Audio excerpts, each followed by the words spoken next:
Yakobo mlango wa 2 mstari wa 14 hadi 26. Nasoma. Ndugu zangu, yafaa nini ikiwa mtu atadai kuwa anayo imani lakini hana matendo? Je, imani kama hiyo yaweza kumwokoa? Ikiwa ndugu yako au dada hana mavazi wala chakula, mmoja wenu akamwambia, enenda zako kwa amani, ukaote moto na kushiba, pasipo kumpatia yale mahitaji ya mwili aliyopungukiwa, yafaa nini? Vivyo hivyo imani peke yake kama haikuambatana na matendo imekufa. Lakini mtu mwingine atasema, wewe unayo imani, mimi ninayo matendo.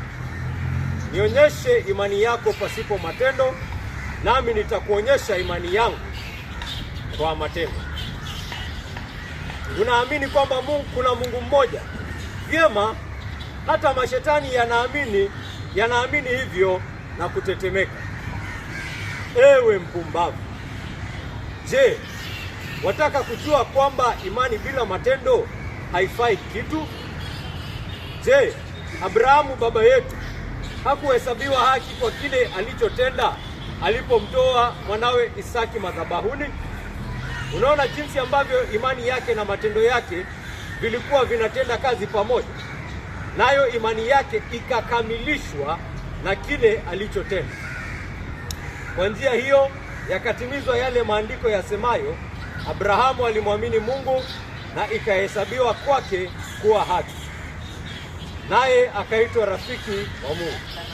Unaona ya kwamba mtu huhesabiwa haki kwa yale anayotenda, wala si kwa imani yake peke yake.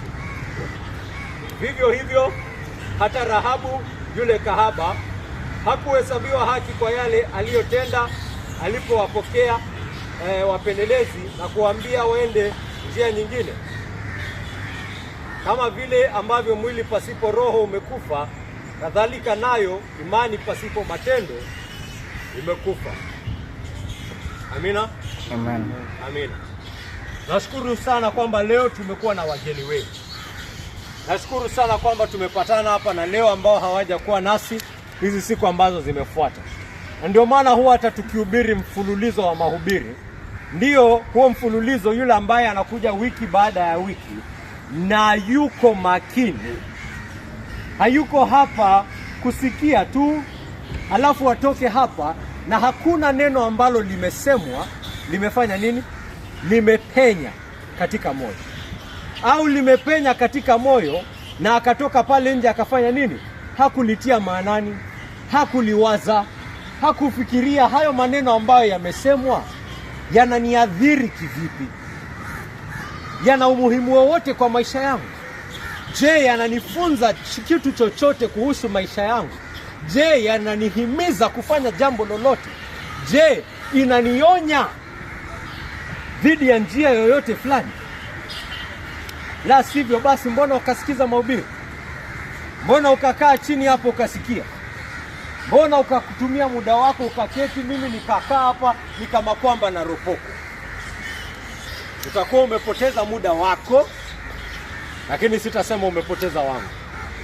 Sababu hakika na kuhakikishia, yeyote anayehubiri ukweli, hata yeye hujengeka kwa hiyo ukweli.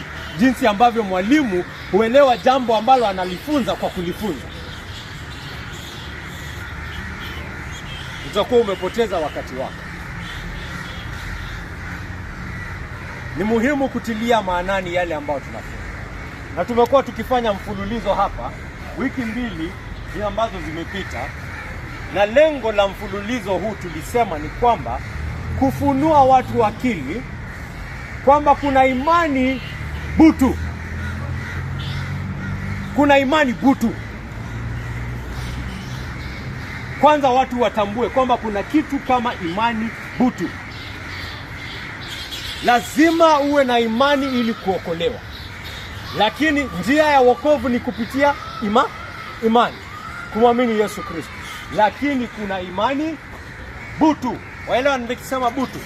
Kisu ambacho kimetiwa makali na kisu ambacho kiko butu. Kisu butu haiwezi kata nyanya. Ukiwa na mke anakukasirikia sana, anakuambia wewe ndio mzee wa hii nyumba, nenda kashape ni kisu. Hii kisu haina kazi hapa. Kuna imani iko kama hiyo kisu.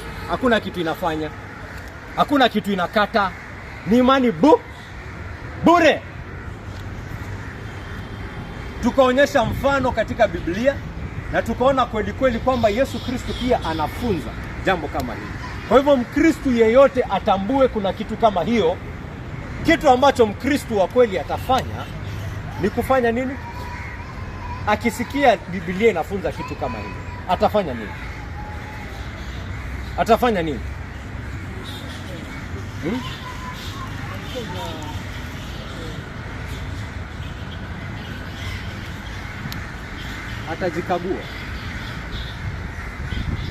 Atajikagua, ndugu yangu. Kuna yeyote amekaa chini akakuwa na wasiwasi kuhusu yale mafunzo ambayo tumekuwa na? Kuna yeyote ambaye amekuja hizi wiki zilizopita ambaye alikaa chini akasema, je, imani yangu ni imani inayookoa? Kuna yeyote amekaa chini akasema, je, imani yangu ni ile ambayo inazungumziwa katika Biblia ambayo inayookoa? Je, ninayo imani ya kweli, au nitakuwa miongoni mwa wale ambao nitasimama mbele ya Yesu Kristo ile siku nikifikiria ya kwamba mimi ni mmoja wa wanawake na yeye aniambie hanijui? Je, nina imani ya mnafiki?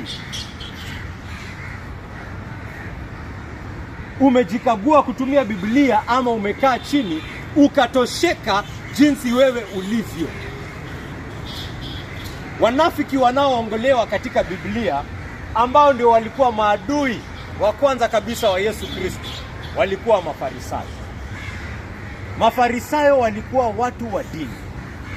Mafarisayo walikuwa watu wa imani.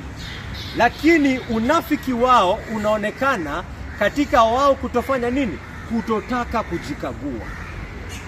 Wametosheka jinsi walivyo. Hawakubali maneno wanayoambiwa. Hawakubali mafunzo wanayopokea. Wao wanataka kuonyesha jinsi ambavyo sisi tuko ndio mambo inafaa kuwa. Hayuko tayari kujikagua. Hayuko tayari kupata upinzani wowote kutoka neno la Mungu kuhusu jinsi alivyo. Hata neno la Mungu linapochukua mwili katika Yesu Kristo, sababu amesemekana Yesu Kristo ni neno lililochukua mwili. Neno lenyewe likachukua mwili. Yule ambaye amekuwa pamoja na Mungu Mwenyezi, yule ambaye amekuwa pamoja na Mungu, yule ambaye ameona sura ya Mungu, anawaambia maneno na wanasema nini? Hapana, huyu anasema mambo haifai. Hawako kweli. Hiyo ndio shida ya unafiki. Hawako kweli na roho zao. Ukweli unapofunua roho yake, unapoichambua, unapoikagawanya hivi, anaweka kinga dhidi ya ukweli. Kuna vitu ambavyo hataki kuviachilia. Kuna vitu ambavyo hataki kuvigusa. Anataki vibaki hivyo, hataki ukweli ufike hapo. Hafunui roho yake ikaguliwe na ukweli kimasomaso, kindani. Hakubali kufanyiwa surgery na ukweli. Akiona ukweli imeanza kugusa kitu fulani ambayo anapenda, anafanya nini? Anakinga, anaizima. Anataka kuendelea kuishi hivyo, wakati pia anasema mimi pia ni Mkristo. Mimi ni Mkristo. Mimi napenda Yesu. Mimi napenda Mungu. Lakini Mungu asiniambie kuhusu hii.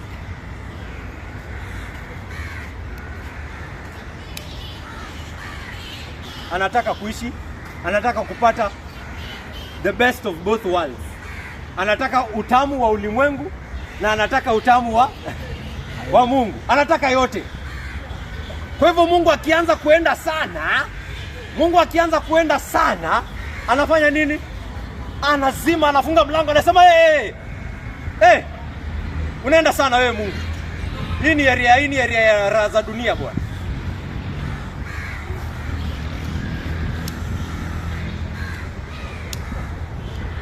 Hiyo ndio roho ya mnafiki. Na nilisema lengo lingine ni kwamba kila Mkristo asiassume. Mkristo usiassume. Paulo mwenyewe anakuambia usiassume umeokolewa. Usiassume kuna imani ambayo inaokoa. Fanya nini? Jikague. Jikague. Na standard ya kujikagua si akili yako, si roho yako potovu. Ni nini? Ni nini? Neno la Mungu. Kagua roho yako jinsi ilivyo kulingana na yule roho ambaye yuko hapa. Kuna roho hapa ndani. Mtu akiongea unaweza kusikia roho ya hayo maneno. Sio? Si ati Mkristo lazima akram Biblia. Kukram Biblia ni ngumu sana. Wengi sana hatuna akili ya hiyo aina. Sio? Lakini tunaposoma jambo fulani kwa Biblia, there is a spirit behind those words. There is a spirit in those words. Si ndio? Na unaweza kuona hiyo spirit jinsi ilivyo, na unaweza ona vile hiyo spirit ambavyo inaonyesha roho yako haiambatani na yeye. Unaona kweli roho yangu haiambatani na huyu roho katika hii Biblia kwa sababu ya hivi na hivi. Huyu roho ananiambia ninafaa kusamehe adui zangu na kuwapenda. Na mimi ninapata moyoni mwangu ni adui niko na nini kwake? Chuki. Kwa hivyo roho ambayo iko ndani ya huyu neno na roho ambayo yuko ndani yangu wako katika vita.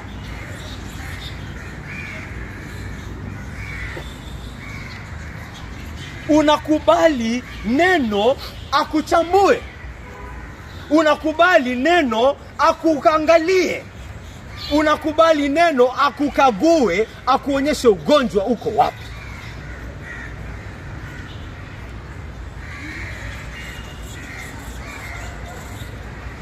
La sivyo wewe ni mnafiki. La sivyo wewe umetosheka na ule roho ambayo yuko ndani yako. Hautaki roho ambayo yuko wapi? Yuko kwenye neno. Roho aliyeandika neno. Roho aliyeongoza mitume.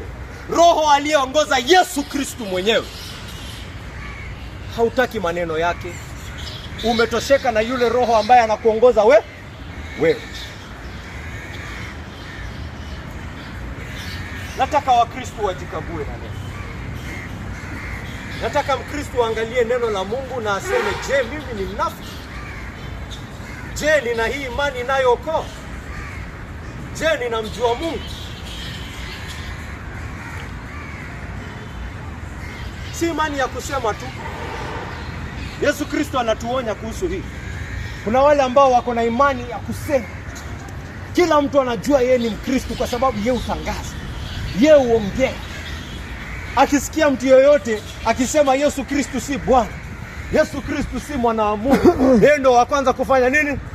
Kupinga na kupigana vita. Lakini maisha yake je? Yanaonyesha mtu ambaye amemjua huyu Yesu Kristo? Maisha yake je, yanaonyesha hiyo kweli? Unapata kuna wengine pale anasema mimi nampenda Mungu, napenda njia zake, hata anaanza kuimba mawimbo za church, anaanza kuimba.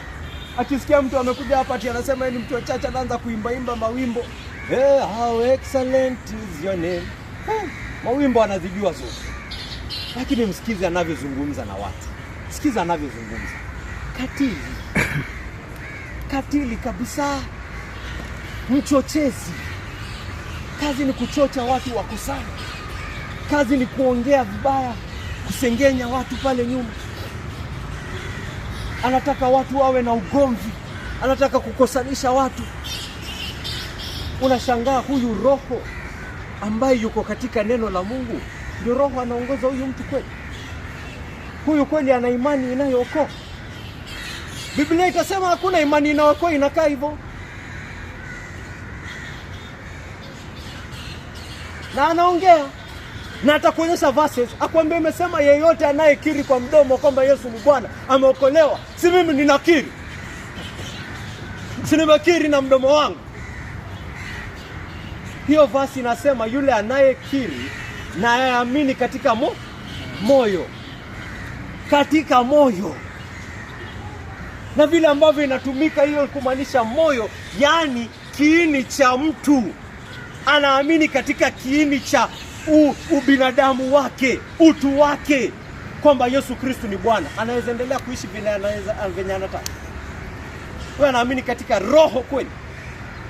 Anaamini katika moyo wake kweli huyo? Ana imani butu, haiwezi kata nyanya hiyo hata nyama. Sasa seuze nyama. Hiyo ni imani butu hiyo. Imani isiyo na makali.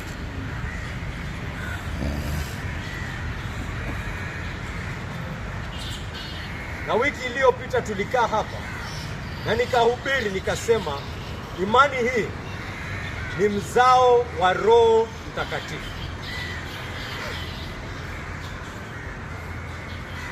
Imani hii ni mzao wa Roho Mtakatifu. Kwa maana Yesu Kristo anasema lazima uzaliwe upya. Lazima uzaliwe upya kwa nguvu za Roho Mtakatifu. Imani hii ni mzao wa Roho Mtakatifu. Anafunua macho ya mtu apate kuona dhamani ambayo Yesu Kristo. Dhamani ambayo iko katika Yesu Kristo. Dhamani ambayo iko katika kila kitu ambacho Mungu yuko kwetu katika nani? Yesu Kristo. Kitambo alikuwa anaona ni bure. Tukianza hii ibada, kawaida huwa tunatembea Uhuru Garden zote. Tukifanya nini? Tukialika watu waje wasikize kuhusu Yesu Kristo. Mara nyingi huwa tunajaribu pia kuwapa kitu kidogo kuhusu Injili, tukitumaini kwamba Mungu atatumia hayo maneno kufanya nini? Kufunua jicho la mtu kuona dhamani ambayo iko wapi? Ndani ya Yesu Kristo. Lakini wengi hawaoni. Mwingine nimemwongelesha hapo leo ameniambia tunafanya kazi ya sales. Anatuona ni kama kwamba tuna kitu tunauza. Tunatafuta nani? Wanunuzi.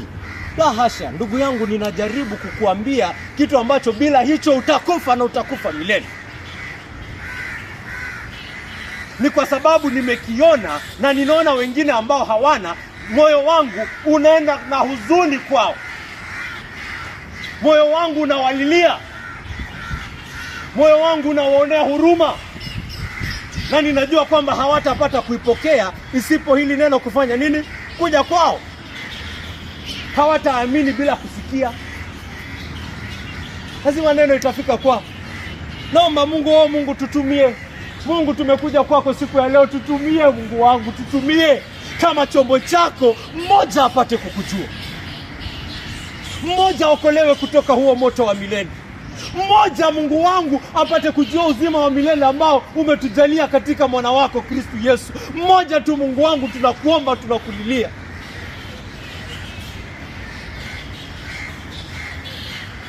Tunatoka, tunaita. Mwingine anaona ni upumbavu. Mwingine anaona hakuna jambo hapa. Mwingine anaanza kubishana. Shida ni nini? Hao ni anaona ni mambo ya bure, anaona ni mambo ya kawaida. Lakini nakuhakikishia huo sio mwisho. Wengi wetu ambao tumeketi hapa tulikuwa hivyo. Kuna ambao wameketi hapa siku ya leo, mhubiri wenu akiwa mmoja wao ambaye alikuwa hapa. Hadi siku ambao Roho Mtakatifu anamshika huyo mtu. Na anamfunua jicho na anapata kuona dhamani ambayo iko ndani ya Yesu Kristo. Anashangaa hata upumbavu wake. Isaya alisema hii. Yeremia alisema hii. Ile siku ambayo nitawaokoa, nyinyi wenyewe mtaona aibu kwa ishi jinsi ambavyo mlikuwa mnaishi. Mtakaa chini mjishangae, ni aje sikuwahi ona Yesu Kristo ni wa dhamani. Ni aje nilikuwa pumbavu wa aina gani hivi? Nilikuwa ninaongea maneno ya aina hiyo kuhusu mwana wa Mungu, kuhusu Bwana wangu aliyeniokoa. Utajishangaa. Utajistaajabia. Na utaona aibu. Ile siku utakapofunuliwa kuona. na utafurahia kufunuliwa, kwa sababu afadhali kuona leo kuliko kuona ile siku ambayo itakuja. Biblia, Mungu Mwenyezi amesema kila mtu ataona kwamba Yesu Kristo ni Bwana. Shida ni wengine wataona wakati wako. There is no time for repentance.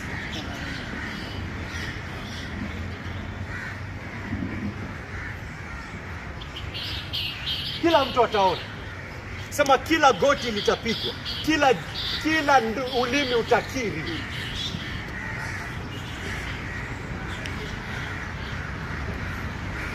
Mathayo 13. Mathayo 13.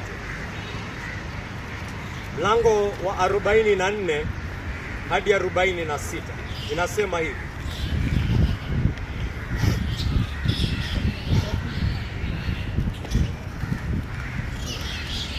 Ufalme wa mbinguni unafanana na hazina iliyofichwa shambani, ambayo mtu mmoja alipoiona akaificha tena.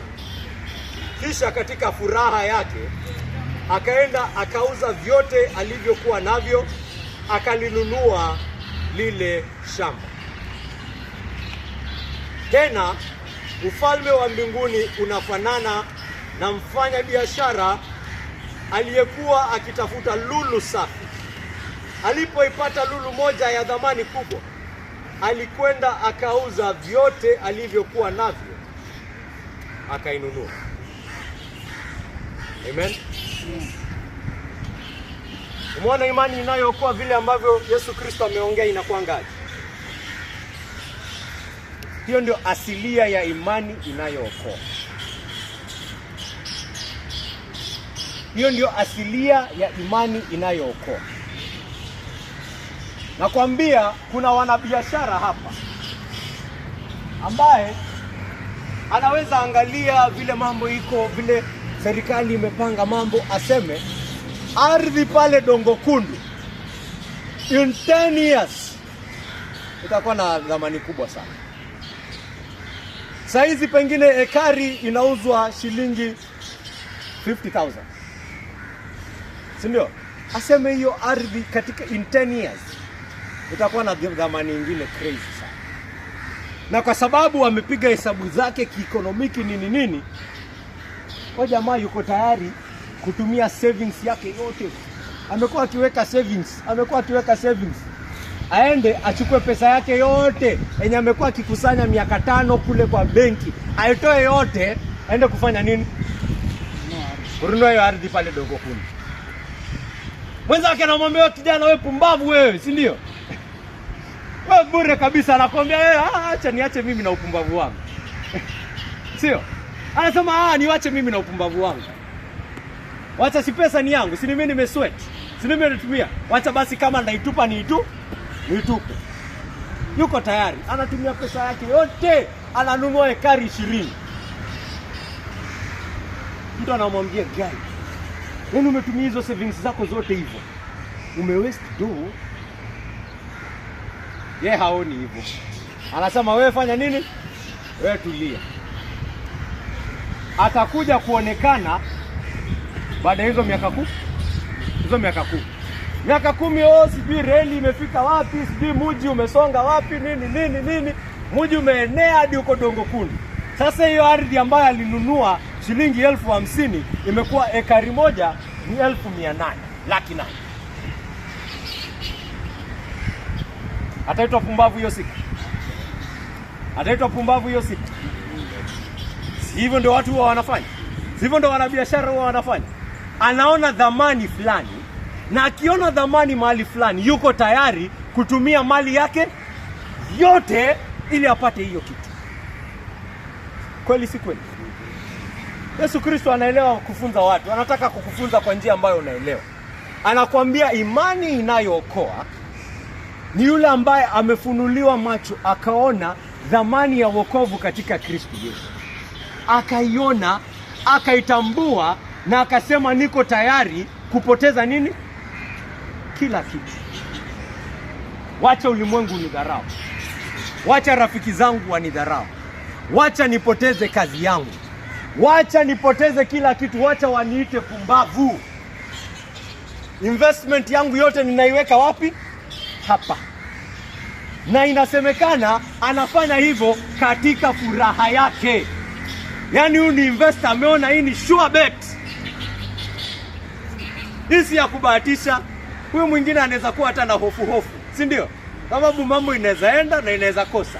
Huyu amepata dhamani ya lulu, na katika hii furaha yake anakimbia, anauza kila kitu kwa furaha ili aende anunue hiyo ardhi. Kakangu, tunaweza kuongea hivyo kukuhusu wewe?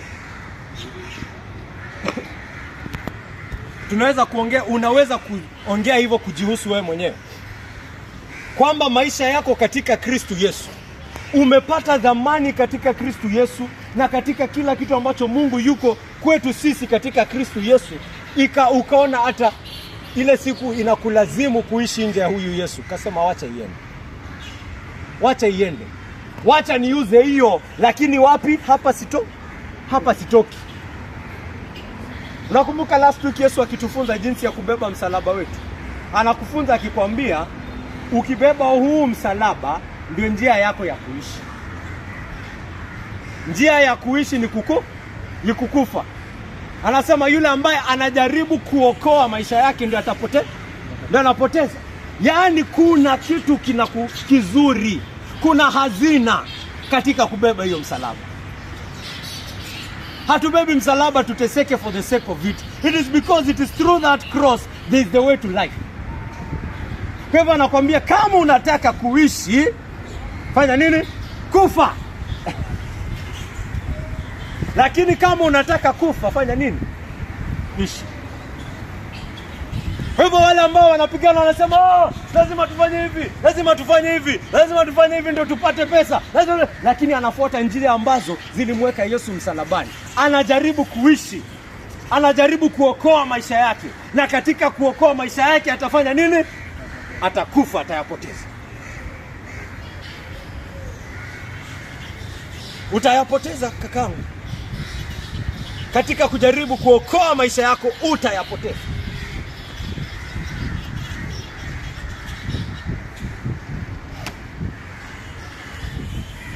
Umeona hazina katika Yesu Kristo.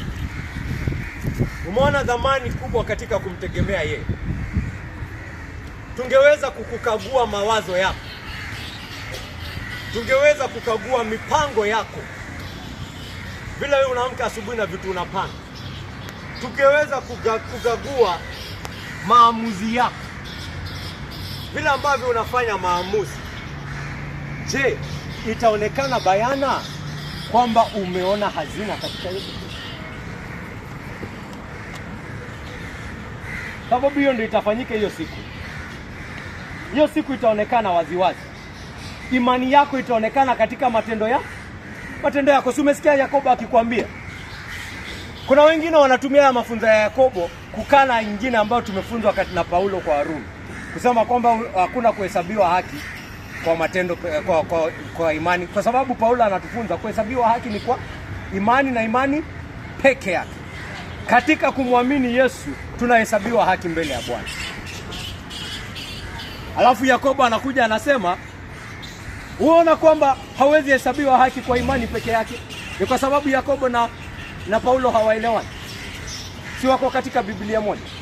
Unasoma hiyo fungu ya Yakobo vizuri, unaona kitu ambacho anasema. Anasema hiyo imani ambayo inaokoa, hiyo imani ambayo itakuhesabu haki, lazima itafanya nini? Itajionyesha katika matendo. Katika matendo yako tutaweza kujua imani yako iko wapi. Sio matendo yako inakuokoa. Si hayo. Katika Abrahamu kuambiwa, chukua huo mwana wako mpendwa peke yake, ambao unampenda huyo peke yake, mwenye nilikupea miaka 100, huyo ambaye nimesema ndio kupitia yeye utakuwa baba wa mataifa. Nenda kamuue. Nenda kamtoe kama dhabihu kwangu. Abrahamu alionyesha kwamba anatambua Mungu ana uwezo wa kufanya hayo aliyosema, kwa sababu anasema hata nikimtoa, inaandikwa katika kitabu cha Waebrania, alijua moyoni mwake hata nikimtoa, si Mungu amesema ni kupitia yeye ndio ulimwengu utafanya nini? Utaokolewa. Kwa hivyo basi Abrahamu alijua Mungu ana uwezo hata kufanya nini? Kumfufua. Abrahamu aliamini katika ufufuko wa wafu. Ndio maana alikuwa tayari kumtoa mwana wake Isaki. Mungu alikuwa ashamwahidi huyo ndio mwana, kupitia yeye utapata mataifa kubwa. Akaonyesha anamwamini Mungu kupitia nini? Kumsikiza aliyosema. Wengine hapa wangekuwa katika kiti cha Abrahamu wangeanza vita. Sema wewe Mungu, si uliniambia huyu ndio atapitia nitapata mataifa. Sasa unaniambia ni muue. Kwani wewe Mungu utafanya aje wewe? Utaweka ahadi yako aje? Hebu nieleze venye utaweka ahadi yako. Utawezaje kufufua mtu amekufa? Kwani Mungu si Mungu? Mungu hawezi fufua wafu. Siko na wengine miongoni mwa hapa wangesema hivyo. Wanasema Mungu, hebu nieleze utaweka ahadi yako aje? Na unaniambia ni muue. Hebu nieleze. Wakati hapo hata anakosa kushangaa, amesahau huyo mtoto amezaliwa kwa mwanamke ambaye hata damu yake ilikuwa imeacha kumwagika. Si ungeuliza Mungu hiyo swali? Si ungemuuliza wewe Mungu, hebu niambie mtoto atazaliwa aje kwa mwanamke mwenyewe damu yake imefanya nini? Imeacha kumwagika. Hebu nieleze utafanya aje kitu kama hiyo? Unaweza uliza Mungu kitu kama hiyo? Akisema atafanya, atafanya. Kwa sababu gani? Kwa sababu gani? Sababu yani Mungu. Ulimwengu wenyewe unakuonyesha Mungu ni Mungu wa aina gani. Ulimwengu wenyewe unakukiria Mungu ni Mungu wa aina gani. Mungu wa kufanya maajabu, Mungu wa kustaajabisha, Mungu ambaye yuko juu yetu times a million, billion, trillion, gazillion. Na baada ya hapo hata hatujafika tone ya uungu wake. Wajua hii ulimwengu hata ukiisafiri, miaka yako yote bila kusimama, unajua huwezi fika hata 1% yake. Unajua ulimwengu venye ni kubwa. Unajua dunia venye ni kubwa. Unajua hii Kenya, hata hii Kenya yenyewe kuitembea tu hii Kenya yako, hii Kenya yote wewe mwenyewe huwezi. It is big. Utaenda tu kwa matauni. Lakini Savo siko. Nani ashaingia Savo yote? Hata Savo watu ingia Savo na wanasema, "We, hii kitu ni kubwa." Si ndio? Nakumbuka hata tukienda Lake Nakuru National Park tukiwa watoto. Na ni kadogo hivi. Unasema, "We, kitu ni kubwa."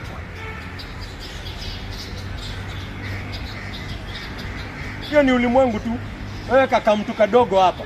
Hata hiki ka ulimwengu kadogo kana kustaajabisha. Kumbuka bahari kulingana na ardhi, bahari ni kubwa hata zaidi. Si bahari ni kama 75% of there. 70%. Hiyo ni kumaanisha hiyo bahari hata kabla tuikague itatuchukua miaka 60 hapa. Haya, kwenda tena chini ya ardhi hadi ndani. Unajua hata hatujafika layer za ardhi. Hata hii ya juu iko na layer 3. Ya juu, ya katikati na ile ya ndani. Hata hii ya juu hata hatujaifikia hata 10% kuchimba. Na hii teknolojia yetu yote tunafika mahali hizo teknolojia zote ambazo tunatumia zafanya nini? Lazima hapa bana, hapana. Moto hizi imekuwa moto kabisa, bado tuko layer juu hapa. Sasa hizo mamilioni na mabilioni yametumika. Alafu ugundue hii dunia katika ulimwengu ni kama nini? Ni kama kivumbi. Kivumbi, waelewa kivumbi? Hii vumbi hii. Ulimwengu katika dunia, yani hii dunia katika ulimwengu wote ni kama kivumbi. Yani ni kama tone ambalo hata lazima tu uwe na kama microscope ndio uweze kukaona. Yani Mungu anakuonyesha mimi na wewe levels ni haziwezi fanya nini? Hatuwezi patana. Wewe bado na hii miaka yenu yote ya teknolojia yenu yote bado mnajaribu kukagua nini? Dunia peke yake. Earth, only Earth.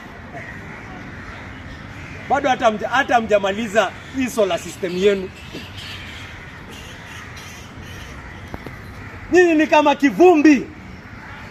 Na wewe uko hapo unataka kuniuliza maswali. Unafikiri uko na hekima kama mimi?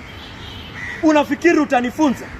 Unafikiri utaniuliza haki yangu?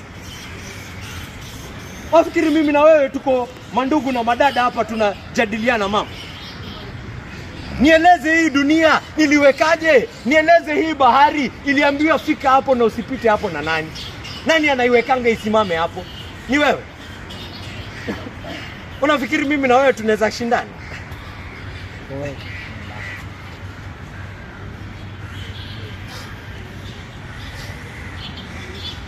Wengine wanasema wanamwamini Mungu, lakini imani yao haionyeshi kwamba wanatambua Mungu yuko mkubwa hivyo.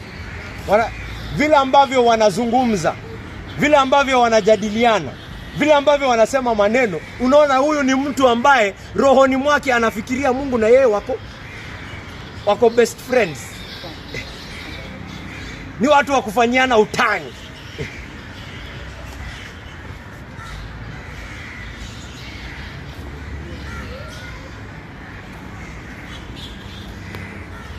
Mani butu.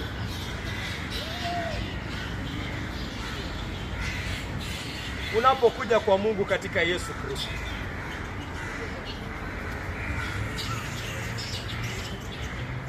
lazima toba. Hiyo toba ni ishara kwamba umempokea ile dhabihu ambayo Mungu ametupa, ambaye ni mwana wake wa pekee. Unaona kwamba ametoa kitu cha dhamani kubwa kwa ajili ya dhambi yako. Kwa hivyo rohoni mwako unagundua wewe ni mwenye dhambi kiasi hicho.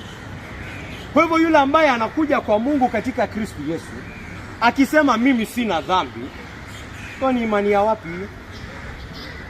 Hiyo ni imani ya wapi? Kama kuna mtu ambaye anakuja kwa Mungu katika Kristo Yesu akisema mimi ninaweka sheria, hiyo ni imani ya wapi? Huyo amempokea Yesu kweli? Huyo amesema Mungu si lazima ungefanya hivi kwa sababu mimi huwa naweka sheria. Mimi naweka sheria mimi. Sihitaji dhabihu.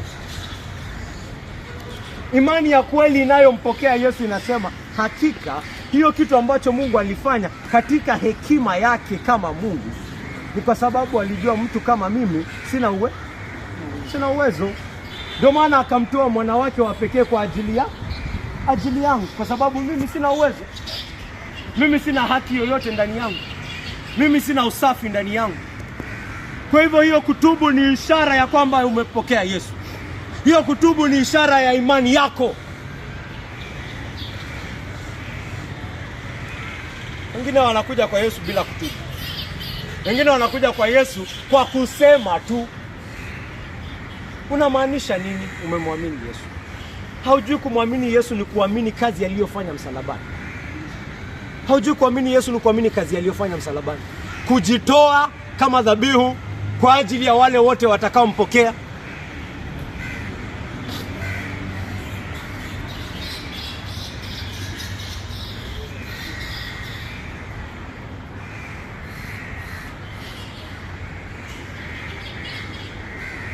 Ukisema hauna dhambi basi huyo Yesu anakufaa nini?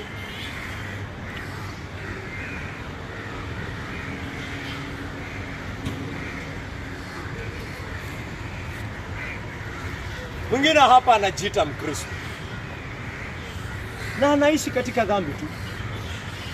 Haimsumbui moyo, haimsumbui roho. Nitakuuliza tena, hiyo ni imani ya wapi? Unajua imani yako inajionyesha kwa matendo. Unajua imani yako inajionyesha kwa maneno yako. Unajua imani yako yajionyesha katika hoja ambazo unatoa. Inajionyesha. Waweza tuambia mimi namwamini Yesu, lakini tunaona kweli kweli huyu anaamini ulimwengu huyu. Unaweza tuambia. Lakini maneno yako, matendo yako yanaonyesha wewe ni nani na imani yako iko wapi. Nasimama pale kazini, inakupasa kufanya mambo ya ufisadi pale kama lifestyle. Inakupasa. Bosi wako amekwambia fanya ufisadi. Wewe kamuogopa bosi wako, kafanya nini? Kafanya ufisadi bila hofu, bila wasiwasi, kaendelea. Na watambua hayo ndio mambo yalimweka Yesu msalabani. Kwa hivyo Yesu alikufa kwa ajili ya ufisadi wako, ndio wewe uwe na amani na hiyo. Hiyo ni imani kweli? Hiyo ni imani kweli iliyompokea Yesu? Yesu alikufa kwa ajili ya uongo wako, ukatili wako. Sio ndio ilimweka pale? Alikufa kwa ajili ya uongo wangu. Nakubali mimi ni mwenye dhambi, ndio maana Yesu alikufa. Mimi ni mwenye dhambi. Wewe ni mwenye dhambi kivipi? Mimi ni muongo, mimi ni katili, mimi ni mzinzi, mimi ni mwasherati, mimi ni hayo mambo yote. Na singeweza kusimama mbele ya Mungu isipokuwa Yesu Kristo kafa kwa ajili yangu, akabeba dhambi yangu. Kwa hivyo Yesu Kristo amebeba uasherati wako ndio upate leseni ya kuendelea, si ndio? Alitandikwa viboko, akafadishwa taji la miba kwa ajili ya uongo wako, ndio sasa utembee ukisema sasa niko na license ya kudanganya. Ukijua hiyo ndio mambo inaleta hasira ya Mungu. Ukijua hiyo ndio mambo inaleta ghadhabu ya Mungu. Ukijua hiyo ndio mambo ambayo Yesu atahukumu siku ya mwisho. Hiyo ni imani kweli katika Yesu Kristo. Hiyo imani inasema ninaamini Yesu Kristo, lakini kitu ambacho tunaona ni kitu tofauti. Yakobo anasema, sijui niambie, anasema aje?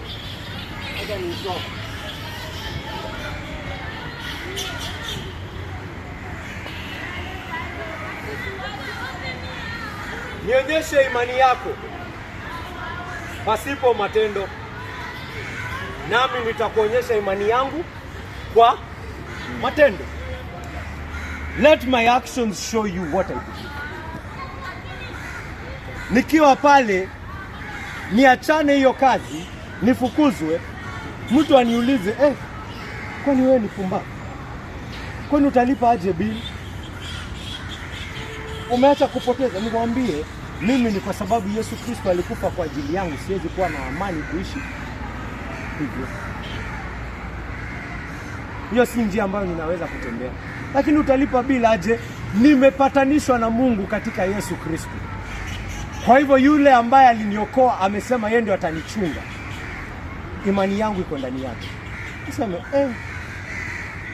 mimi sijaona mtu kama wewe. Ninamuonyesha imani yangu kwa matendo yangu.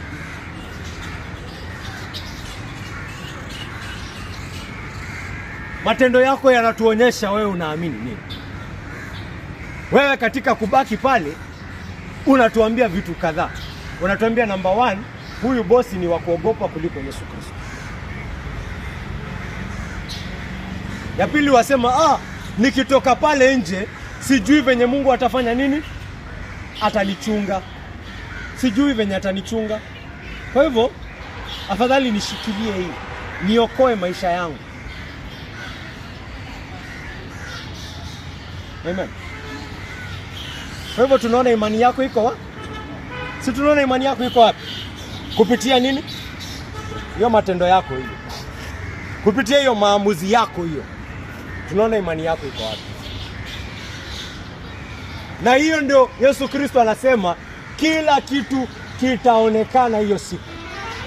Hiyo siku kila kitu itaonekana. Waweza kuwa wafanya pale, wafanya mafichoni, waficha, wasema watu wa kanisa hawatanijua, kwani sisi ndio tutakuhukumu? Kwani sisi ndio tutakutupa motoni? Wacha nikuje kanisani, nitoe sadaka yangu, nitoe zaka yangu, Mungu atanionea huruma kwa sababu nimetoa zaka kutoka hiyo pesa niliyopata kwa ufisadi.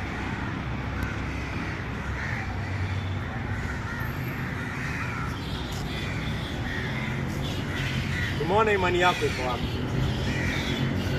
Wengine wanasema Mungu ni Bwana wangu, mimi nampenda Mungu, hakuna aliye juu kama yeye, neno lake ni la kweli, ninalipenda, ninaona hazina ndani yake, na tamani yangu kulitii.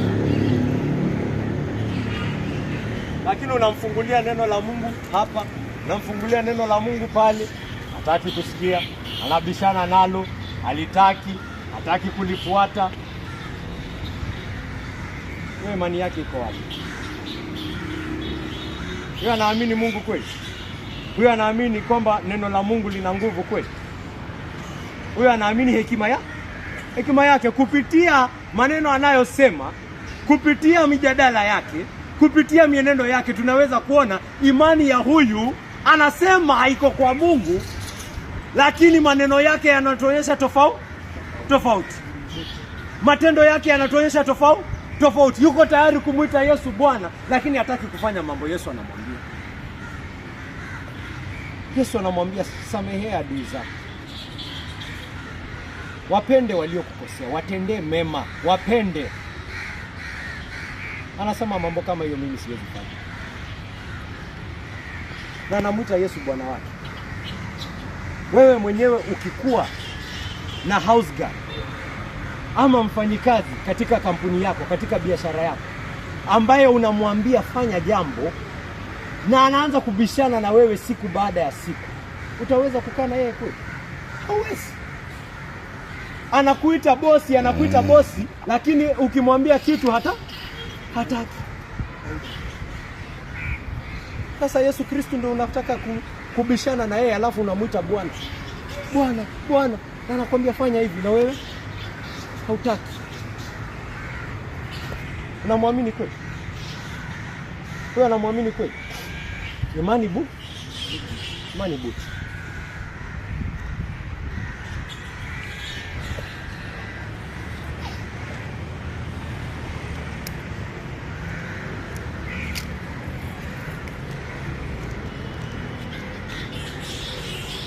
Tunapoitwa na dhambi, si dhambi huwa inaita mtu. Kwa nini watu hutenda dhambi? Kwa sababu dhambi inakujanga na kupiga mangumi. Nakwambia usiponitenda nitakuumiza. Dhambi inakufanyanga hivi. Watu hutenda dhambi kwa sababu dhambi inampa ahadi, si ndio? Dhambi inampa ahadi, namwambia ukinifanya nitakupea hivi. Ukidanganya utapata pesa. Ukipiga huyo msichana ataacha kukupigia makelele. Si dhambi inapea mtu ahadi.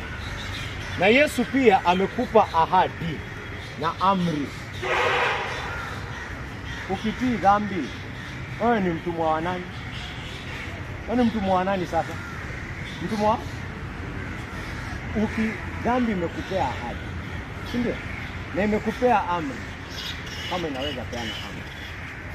Na Yesu pia amekupea ahadi na amri. Ukatii dhambi, wewe ni mtumwa wa nani? Wewe ni mtumwa wa dhambi. Wewe ni mtumwa wa hiyo dhambi ambayo imekuja. Nimekwambia ukichukua huyu msichana hapa utajienjoy, wachana na mambo yao wa Kristo wanasema nini, hao hawajui. Kwa hivyo umeona hekima ya dhambi ndio bora. Kwa hivyo ukatii nani? Dhambi. Imani yako iko wapi? Kama wewe ni mtu wa hiyo aina, imani yako iko wapi? Kwa hiyo dhambi. Nakuuliza, utafurahia aje katika ulimwengu? Unaanza kusema mimi namwamini Yesu. Mimi naamini kwamba furaha kubwa inayodumu iko katika Yesu. Basi mbona umsikii? Mbona umsikii? Imani bila matendo hayo. Mbona unaamini nini? Dhambi. Wasema na mdomo unasema mimi nampenda Mungu. Mimi hakuna mtu anamjua Mungu kama mimi. Lakini watoka hapa watii nani? Watii dhambi. Mtumwa wa Yesu wewe kweli? Mwana wa Mungu wewe kweli? Wewe mtumwa wa dhambi? Nionyeshe imani yako kwa matendo yako. Nionyeshe imani yako kwa matendo yako.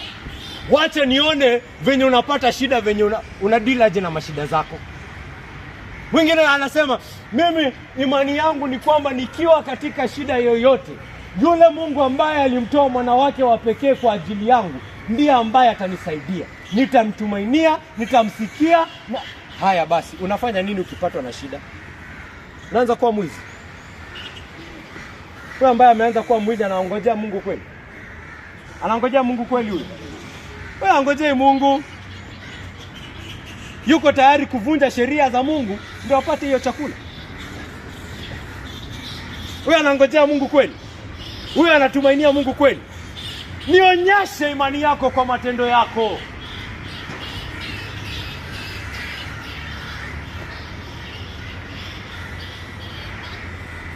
Matendo yako yananionyesha imani yako iko wapi?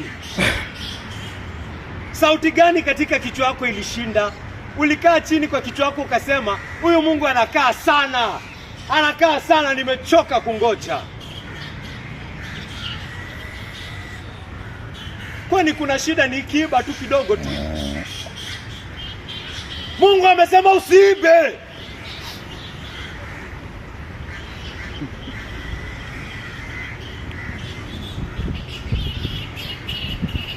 Niaminie mimi. Mungu amesema mimi ndio nitakutafutia chakula chako cha kila siku. Niaminie mimi. Namwamini.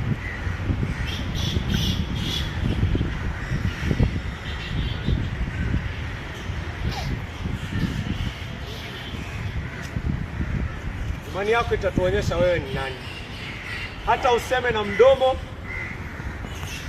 tungeweza kuwa na CCTV. Tukukague, tukufuate. Unja ni vile hatuna.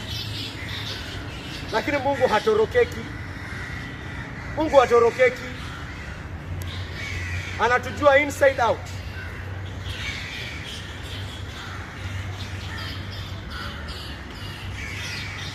Hata huu ushirika ambao tuko nao kama mandugu, inakuonyesha imani yako iko wapi. Wengine wanasema wanapenda Yesu, hawataki kukuja kukaa na watu wa Yesu. Hawataki kuzungumza mambo ya Yesu na watu wa Yesu. Yuko tayari anaweza kaa chini na watu waongee football kutoka asubuhi hadi jioni, lakini hawezi kaa Bible study 1 hour. Tayari ashajua mechi zenye ziko next week, ashapanga venye ataziwatch zote. Kanisa ndio hawezi fika. Kanisa ndio ngumu. Unamuuliza, kwani haupendi Yesu? Anasema mimi nampenda Yesu tena sana.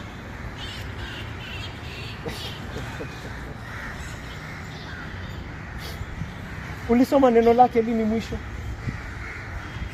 Ulikaa chini ukitamani kusikia sauti yake lini mwisho kupitia neno lake? Ulikaa chini ukachambua kitabu chake lini mwisho usikie neno ambalo ametoa kwa ajili yako ili umjue na umjue zaidi, ili ujue mapenzi yake? Ulifanya hivyo lini mwisho? Nampenda Yesu Ukiamka asubuhi kwenda kazini, je, unamlilia? Je, unamlilia, unamwambia Mungu wangu naweka matumaini yangu siku ya leo kwako wewe. Mipango yangu ambayo ninaenda kufanya hii na hii na hii, wewe wajua yote. Na ninaenda kuifanya Mungu wangu majaliwa kwa njia ambayo itakupendeza wewe. Na kuomba Mungu wangu, wakati yule muovu atakapokuja na wakati dhambi yangu itakapokuja na ijaribu kuniongoza kwa njia inayopotosha, Mungu Baba, naomba kwamba usikubali nitembee kwa njia ambayo itaonyesha sikuamini. Naomba unishikilie. Naomba uniongoze. Naomba usonge mbele yangu Bwana wangu.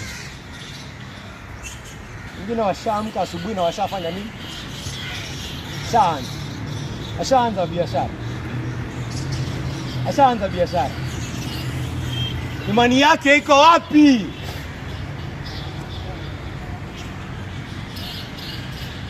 Sema imani yako bila matendo, na mimi nitakuambia imani yako ni gani kupitia nini?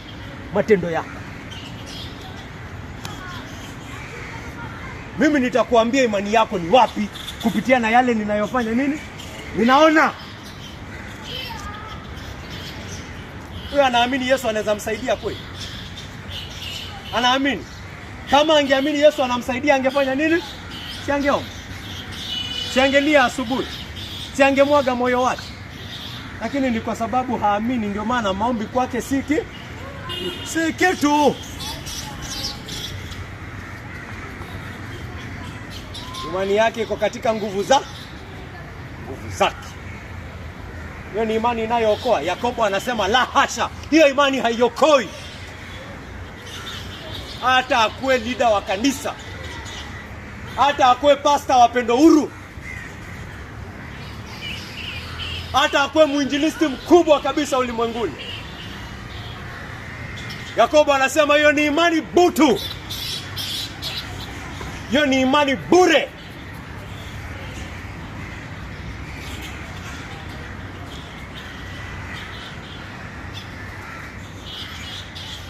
Amerudi nyumbani jioni, amepata mambo mazuri hiyo siku yamemfanyikia, hajakaa chini hiyo siku kufanya nini? Kushukuru. Sema Mungu asante.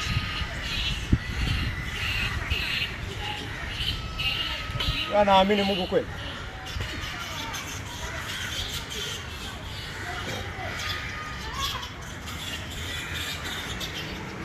Hataki kujua hekima ya Bwana. Wewe anaamini kweli kwamba hekima ya Mungu ndio iko juu kabisa. Wewe tayari yako na hekima yake ambayo ametosheka nayo. Ndio maana hekima ya Mungu haoni ni kama inamuongezea dhamani yoyote. Hakuna hazina pale. Kwa hivyo kupitia matendo yake ninaweza ona imani yake iko wapi. Mkristo.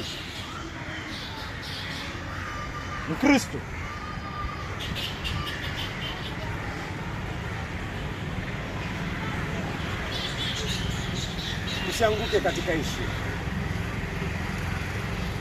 Mkristo tusianguke katika heshima.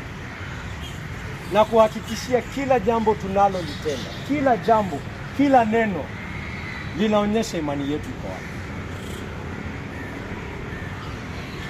Linaonyesha tumeshikilia nini. Nini ndio tumeshikilia? Inaonekana waziwazi.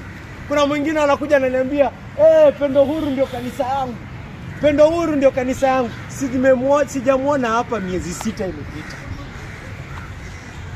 Mimi ninapenda hao watu sana. Ninapenda hiyo, huwa ninajengeka. Sijamuona hapa miezi 6. Lakini nikikuwa na yeye, yafanya nini? Maneno matamu. Nitamwambia nini yeye? Wewe Pendo Huru si kitu kwako. Usijidanganye. Pendo Huru si kitu kwako kwa sababu unaionyesha kwa nini? Matendo yako yanaonyesha. Namwambia hata Pendo Huru ingekuwa na maana kwako, ungekuwa unakosa hata siku moja. Leo kuna watu wamenipigia asubuhi. Wananiambia, pastor, samahani sana. Leo kuna hii na hii na hii na hii.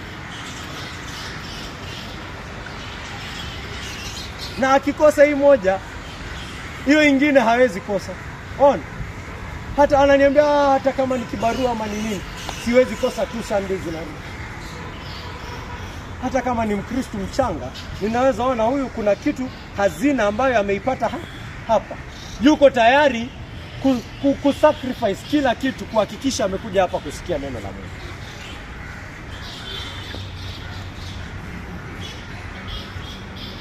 Mwingine sasa anakuja tu ni maneno tu.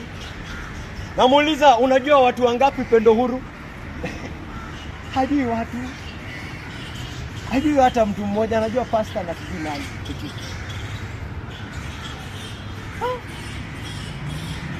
Ni mtu anapenda Pendo Huru.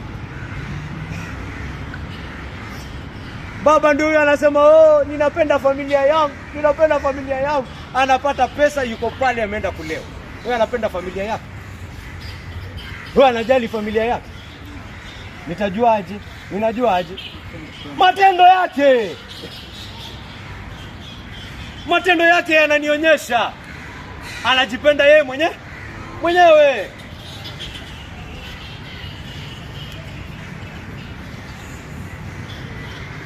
Mtu wako hapa, mke amemkosea, hayuko tayari hata kumsamehe. Anaona dhamani katika hiyo ndoa kweli. Akishaguswa yeye kidogo, anasema hiyo ndoa kushi. Anaona dhamani katika hiyo ndoa.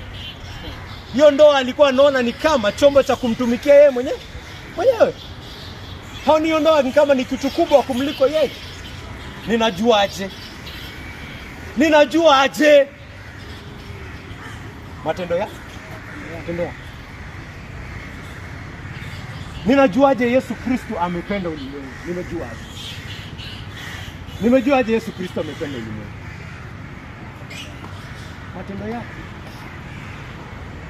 Alikuwa juu, haikumpasa kushuka. Angetutupa sote motoni, angekuwa amekosea. Sio? Angekuwa amekosea. Lakini kwa mapenzi yake yeye mwenyewe, kutolazimishwa na yeyote, akachukua mwili. Hata wakati amechukua mwili, bado yeye ni Mungu. Tunaiona katika maisha yake. Tunaiona hata wakati anapozungumza na wanajeshi, wanagundua huyu ni mwenye amri, na wanafanya nini? Wanaanguka. Anasema hakuna yeyote anayechukua maisha yangu, bali mimi mwenyewe nafanya nini? Nayatoa. Ninajuaje anatupenda? Kwa sababu haikumlazimisha, lakini bado akafanya nini? Akatoa maisha yake. Akatoa maisha yake. Akafa msalabani. Akauliwa yule ambaye ameumba ulimwengu. Yule ambaye ana hekima ya yote. Yule ambaye yuko juu ya yote. Yule ambaye angefanya tu hivi, na hao wanajeshi wote wangekufa. Lakini amejitolea kama kondoo. Amejitolea kama mtu dhaifu. Wakamtemea mate, hata wakamkejeli, wakamwambia, kama uko na wewe ni mwana wa Mungu, fanya nini? Shuka pale msalabani. Kwa nini hakushuka? Kwa sababu hakuwa na uwezo? La hasha. Alikuwa anabaki pale hadi aseme yamekwisha.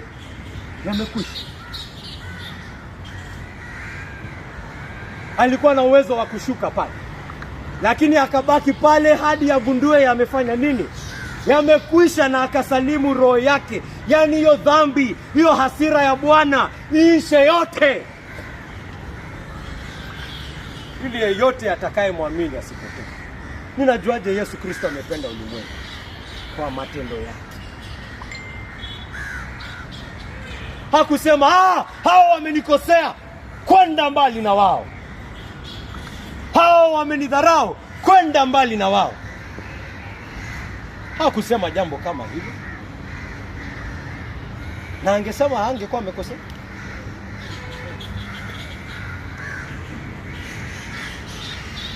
Lakini akajitolea hadi kufa.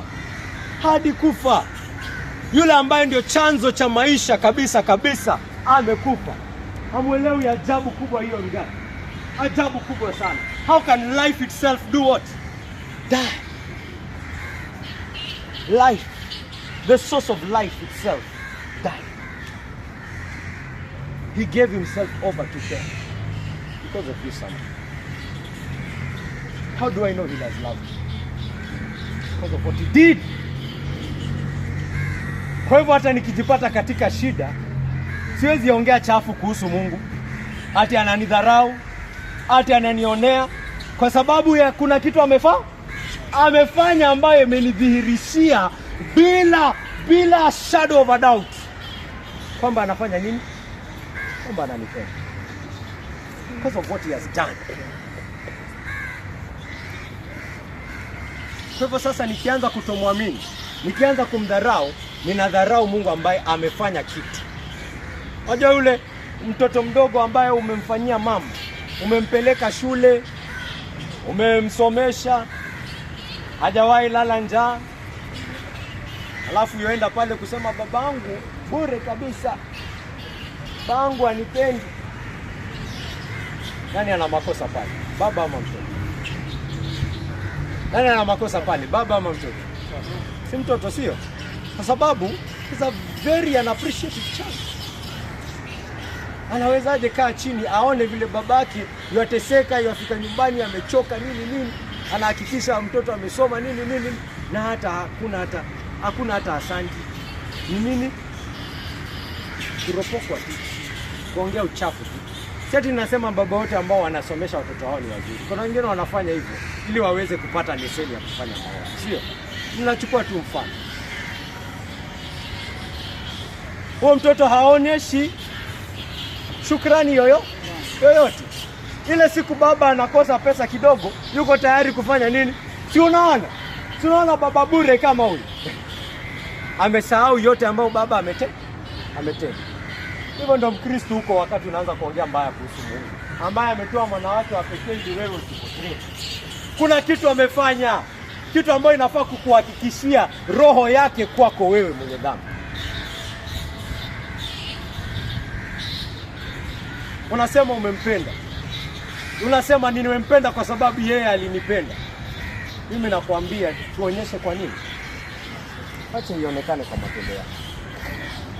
Unasema Roho Mtakatifu yuko hai ndani yangu. Wacha tuone ikifanya kazi ndani yako.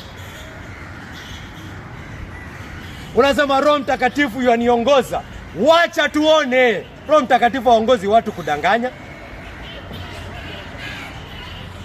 Ni Roho Mtakatifu.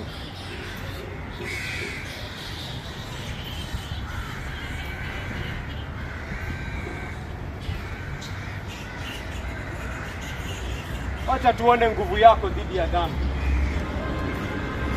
Wacha tuone unavyogeuka siku baada ya siku. Wacha tukiona uwe nuru kwa ulimwengu, ndio tutajua kweli kweli umeokoka. Si kwa kusema sema tu hapa. Wengi sana hapa nje wanasema wameokoka. Namjua Yesu. Nimekuwa nikienda kanisani tangu utotoni. Muangalie yeye matendo yake yanasema nini. Wokovu wa gani? Yesu wokovu ambao ninapata kwenye Biblia mimi. Yesu wokovu nimepata kwa Biblia mimi. Hiyo ni wokovu yako hiyo.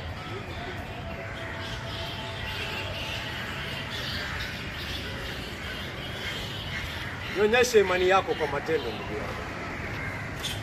Nami nitakuamini. Mungu na abariki kuhubiriwa neno lake.